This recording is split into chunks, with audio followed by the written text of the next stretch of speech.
Qatar suspended liquefied natural gas production after its plants were attacked.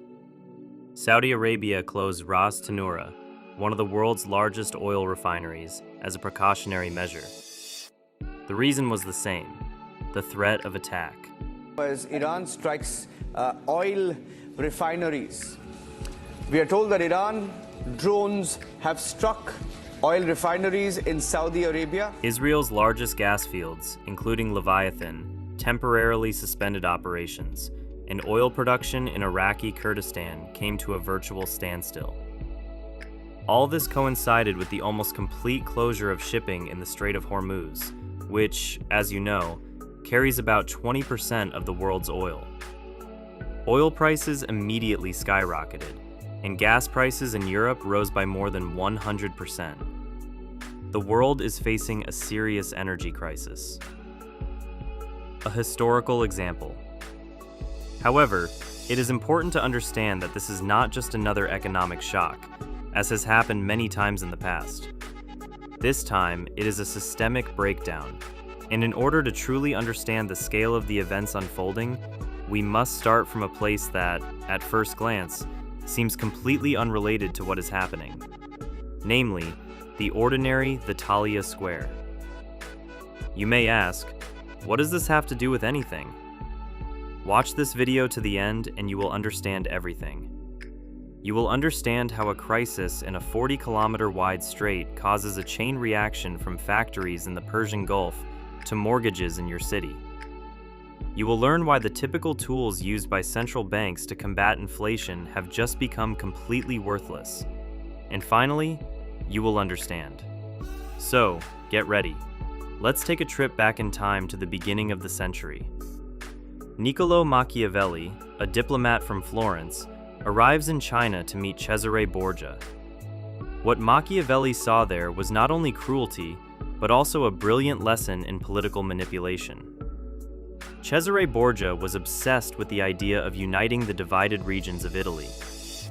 After conquering another region called Romagna, he left it to his ruthless governor, Ramiro de Orco, with a single task: to stabilize the situation in this province. Ramiro coped admirably with this task, but he did so with such cruelty that the people began to hate him, and this hatred began to threaten Borgia himself. Borgia's solution was both bloody and effective.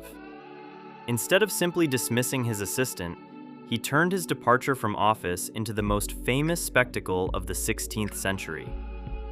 One December morning, the townspeople saw Ramiro in the main square of the town, and I won't even mention the state he was in. But, as Machiavelli later described in his book, The Prince, the people were both satisfied and shocked at the same time. It was pure manipulation of attention, when a single image in the square completely changed the attitude of millions of people towards Mens into the past and forced them to accept new rules. But why am I telling you about this square now, when the world is on the brink of energy collapse? Because the methods have not changed since then. Only now, instead of squares, we have smartphone screens. This lesson in political manipulation is still relevant 5 centuries later, perhaps even more so today than at any other time in history. What is happening in the Persian Gulf today cannot be viewed solely as an energy crisis. After all, it is a real spectacle of power. Every statement, every photo of a detained ship, every real-time quote. All of this serves not an informational function, but rather a programming one. Moreover, it is done by everyone in power: oil companies, central banks, and ultimately, the media. They are all fighting each other to impose their view of reality on us, only that fragment of reality that is beneficial to them. Remember 2022, when gasoline prices began to exceed the limit. The US government called this rise in gasoline prices a support for democracy. The one whose view of the world prevails today will ultimately have the right to make decisions. And this is very important because we will have to live with the consequences of these decisions for the rest of our lives. The first bottleneck, which has been ignored for decades. At its narrowest point, The Strait of Hormuz is just over 30 kilometers wide, but according to US estimates, 1/5 of the world's total daily oil consumption, about 21 million barrels. It is simply impossible to find an alternative to this route quickly. Yes, there are oil pipelines that bypass the strait, but their capacity is severely limited. In short, it will not be possible to cover the deficit quickly. But this is where the main tool that controls you and what you are willing to accept comes into play. I call it a controlled deficit. Qatar suspended liquefied natural gas production after its plants were attacked. Saudi Arabia closed Ras Tanura, one of the world's largest oil refineries, as a precautionary measure. The reason was the same: the threat of attack. Israel's largest gas fields, including Leviathan, temporarily suspended operations, and oil production in Iraqi Kurdistan came to a virtual standstill.